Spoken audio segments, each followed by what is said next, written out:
are being put at risk. In his own words, Mr. Speaker, it's time for him to get a grip or go.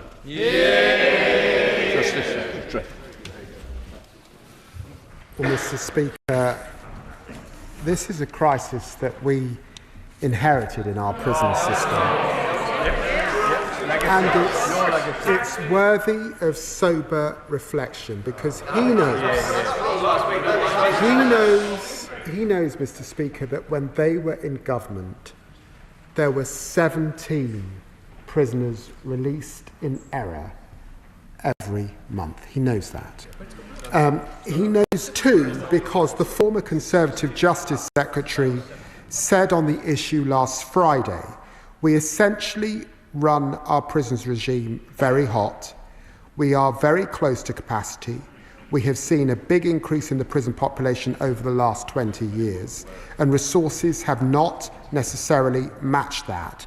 That is the first problem.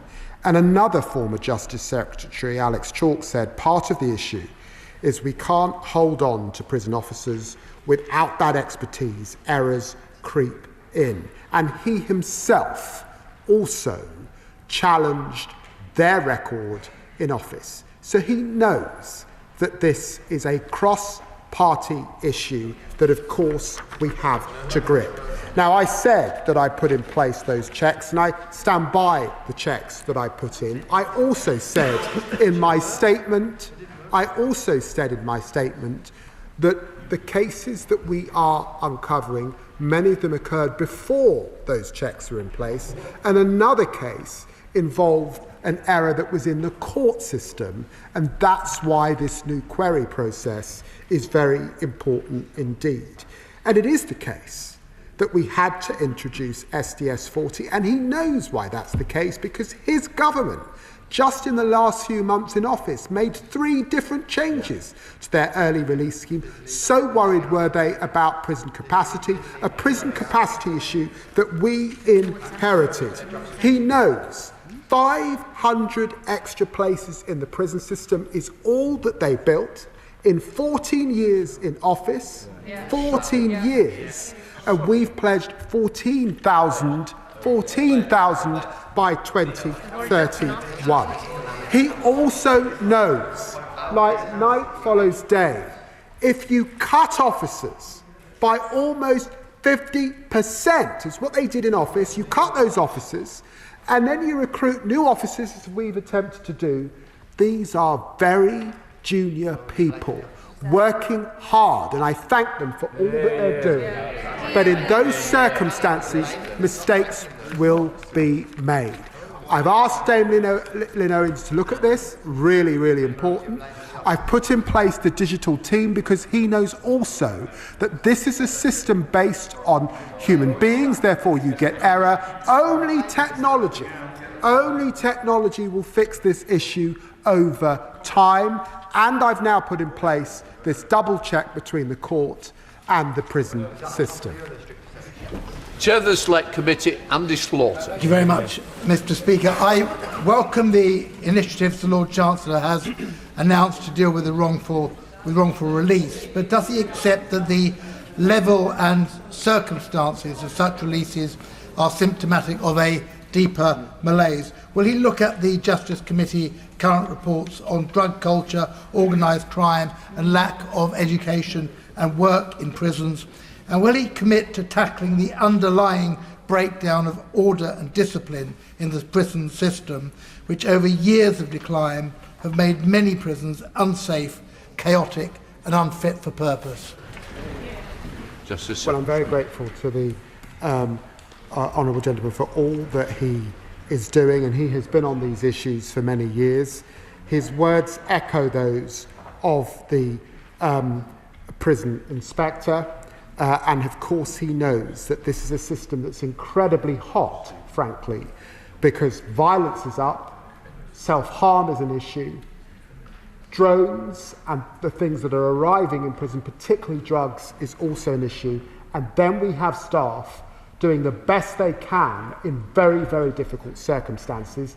He knows too that no government could turn around the austerity that this public service saw in 16 months in office.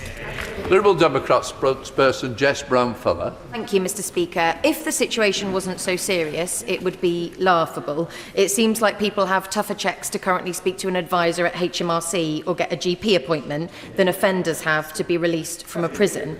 Since the mistaken releases of recent weeks, I have heard horrendous reports from prison officers inside prisons.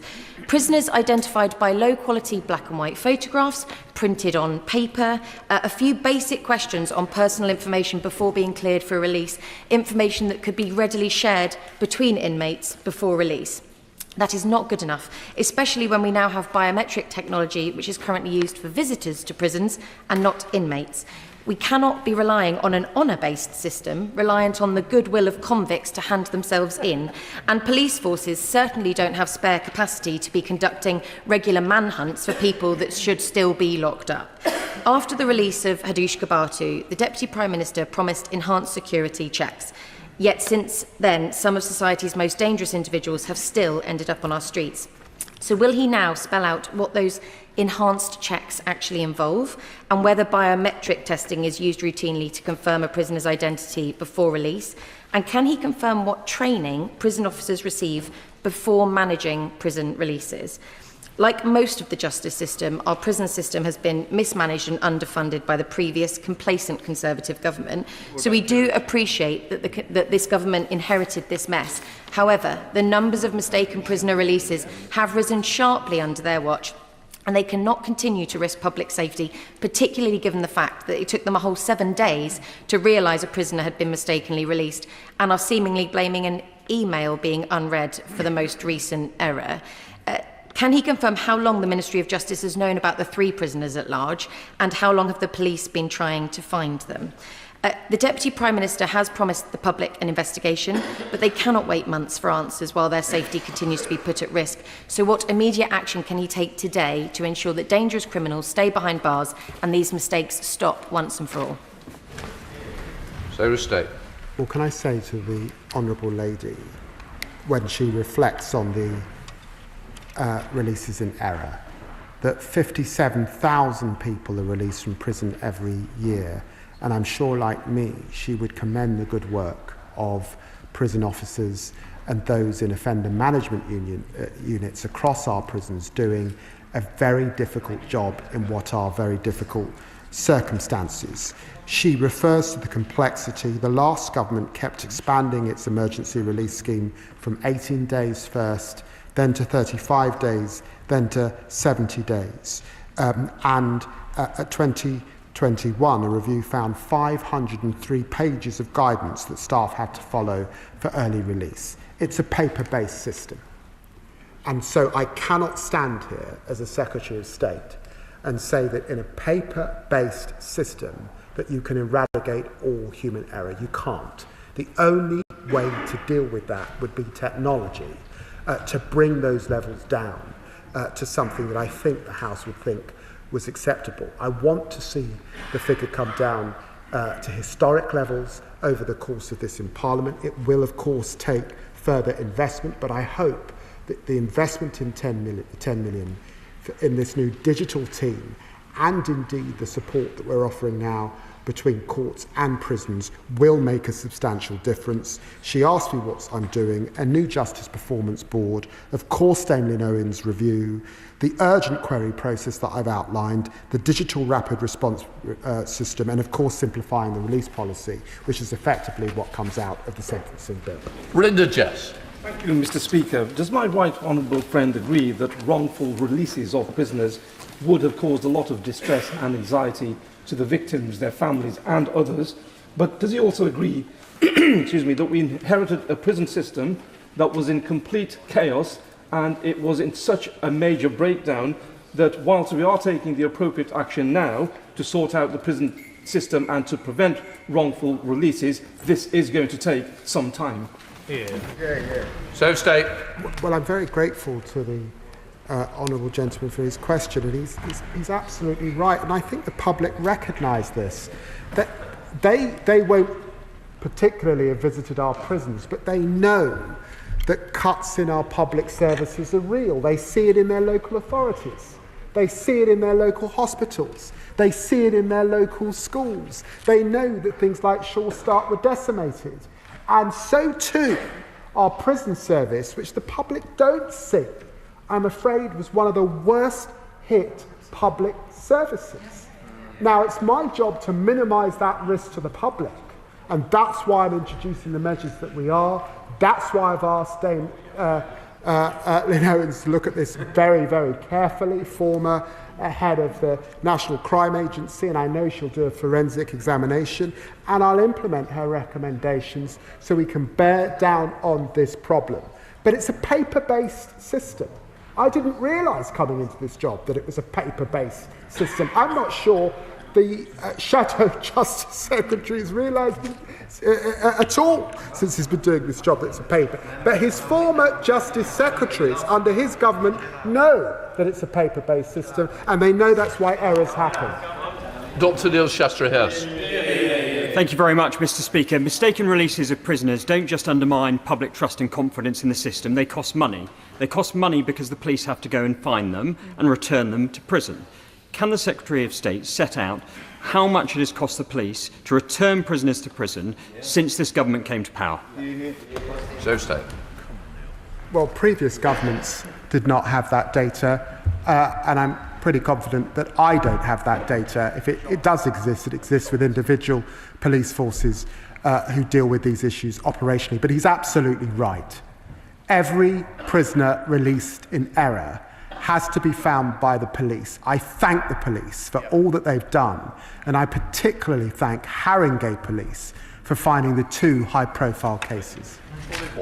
Thank you, Mr. Speaker. Under the system in force for many years, the government cannot initiate deportation action until after minimum custodial terms have been served. So can the Deputy Prime Minister commit to ensuring that measures removing all minimum custodial requirements will be implemented so that eligible foreign offenders can be removed as soon as possible after sentencing so victims can be spared the distress we've recently seen? I can give him that undertaking. That's why we brought forward the sentencing review. That's why we've increased the removal of foreign national offenders for 5,000. All of it done in the last 16 months, something they never did once. Sir Ashley Fox. Thank you, Mr. Speaker. 2 days before Kadur Sharif was released, the Justice Secretary said he had introduced the strictest checks ever seen in our prison system to stop similar unacceptable errors in future. Were they not implemented, or not strict enough? So State. I say to the Honourable Judge, were you not listening? I discussed the cases just a few moments ago. I discussed that those cases emanated prior to those checks, so many of them, and that those cases also, one of the errors started in the court system.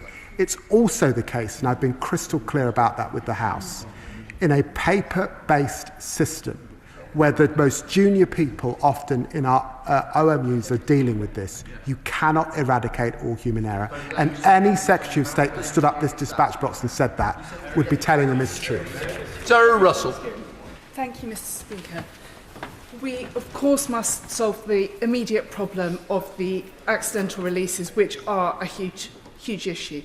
But in terms of the longer-term planning, we have a very high vacancy rate within our prisons. I understand what the Secretary of State has said about the work that's gone into bringing this down, but will he look at the Justice Select Committee's recommendation to produce a 10-year plan for workforce for the prison system in the same way as we do for the NHS? Very grateful to my honourable friend, and we are looking at that recommendation. There are significant workforce issues. We're asking our prison officers to work under a system that the prison inspector himself has said is cracking and is at breaking point, and we must invest in our workforce. That's a man. Thank you, Mr. Speaker. The day before Prime Minister's questions last week, we spent hours discussing the Public Office Accountability Bill.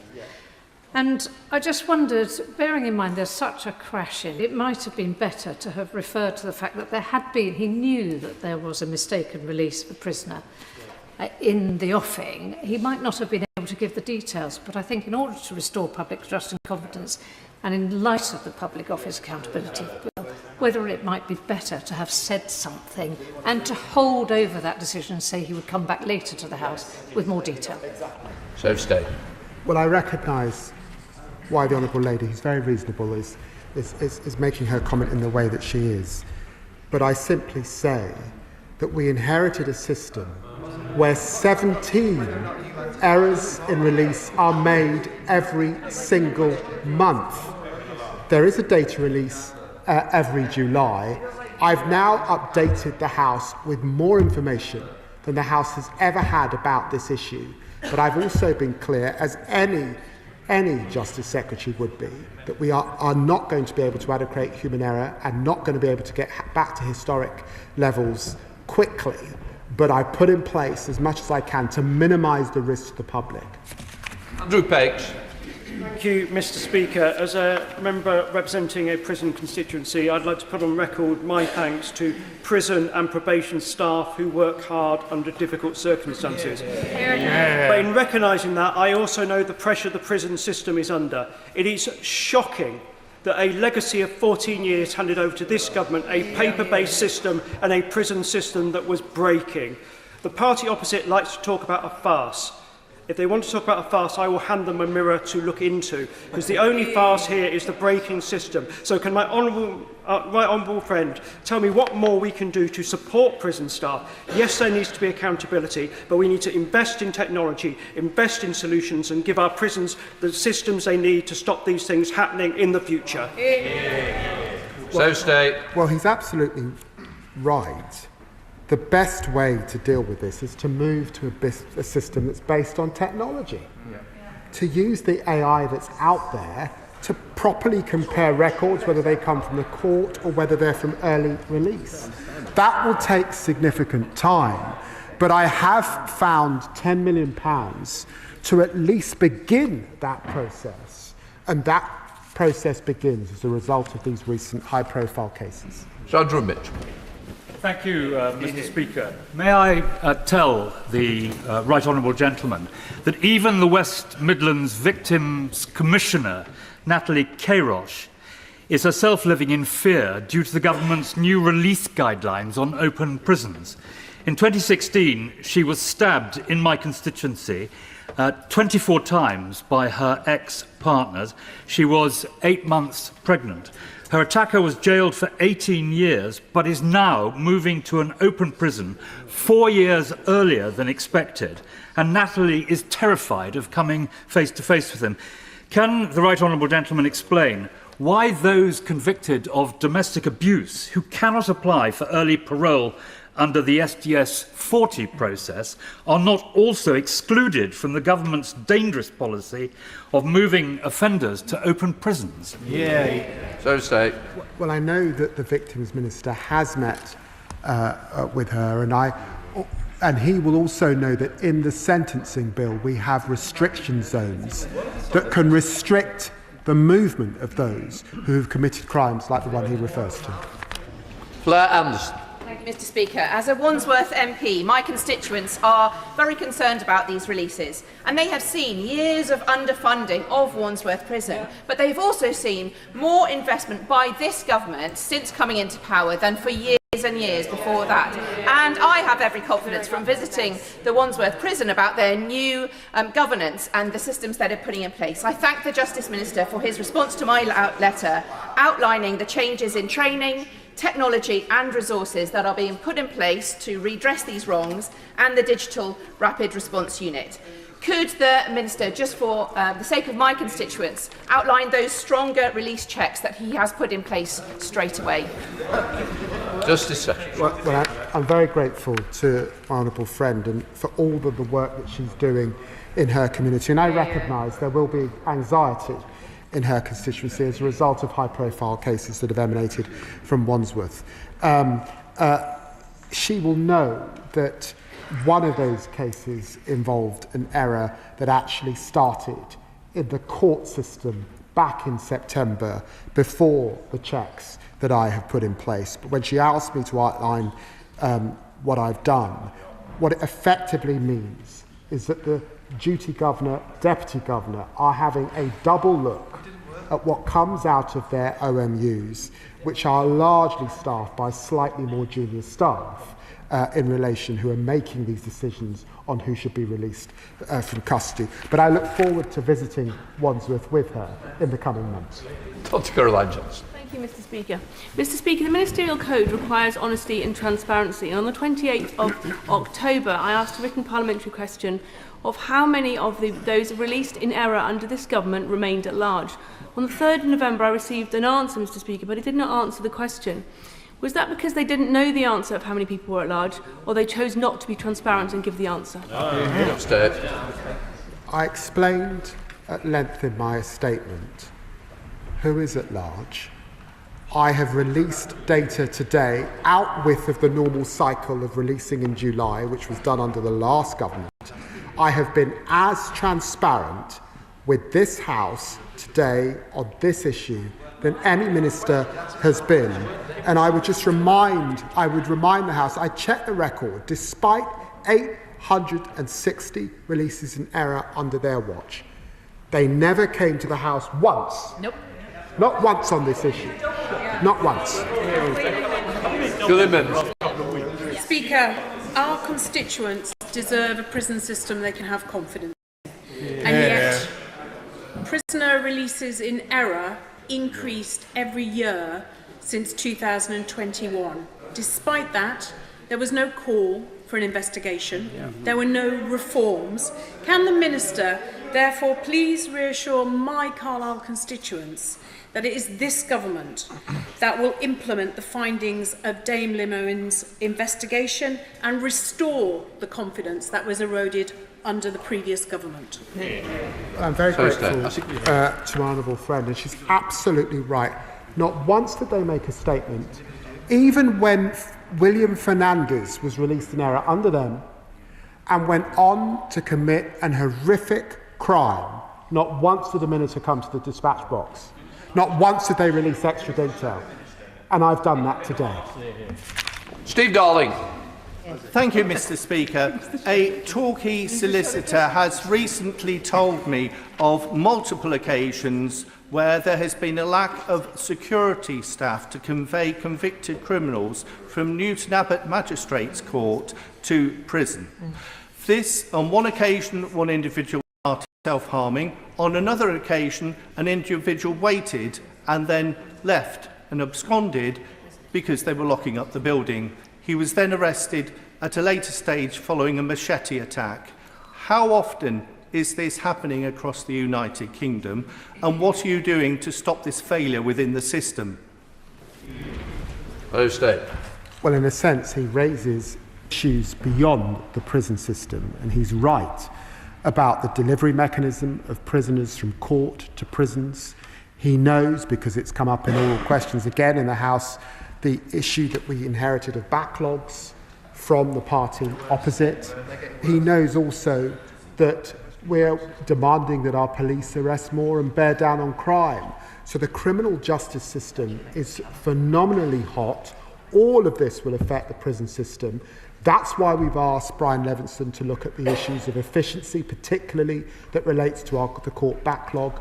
And part of that is that relationship between security and between the movement of people from our courts to our prison system. Thank you, Mr. Speaker. Mr. Speaker, when I chaired the Public Accounts Committee, and when I was on it, so I served for over 10 years, we looked at and uncovered, with the help of the National Audit Office, failures in the probation service, which was a yo-yo policy between ministers as they changed, failure to build prisons, failure to maintain prisons, failure with the court IT system, and failure with identifying information that needed to be shared. Is he aware of the McGee Review, which was commissioned at the tail end of the last Labour government? And can he speculate why the McGee Review was never implemented over 14 years of a Conservative government? Well, I'm very grateful. I'm very grateful to the Right Honourable Lady for mentioning the McGee Review and their recommendations. And of course, I've asked my officials to look closely at the things that were recommended and do they pertain to the crisis that we've inherited today, and I'm grateful for her highlighting that issue. She will know that under the Conservatives, 24% cuts the prison service saw. And because of them, today over half of our frontline prison officers have less than 5 years experience. It's shocking. That's what we inherited. So, Julian. May I try and make a constructive suggestion to the Deputy Prime Minister? Has he considered that when somebody is due for release, they should be read a short statement saying that if they think they are being wrongly released, they should say so now, and if they do not do so, a further penalty of some sort will be imposed? Might not that act as a bit of a deterrent as well as a check? Yes. So, Stan. Well, the Honourable Member makes a reasonable point, but the truth is that because of the complexity of the various early release schemes, the numerous guidance that exists, the many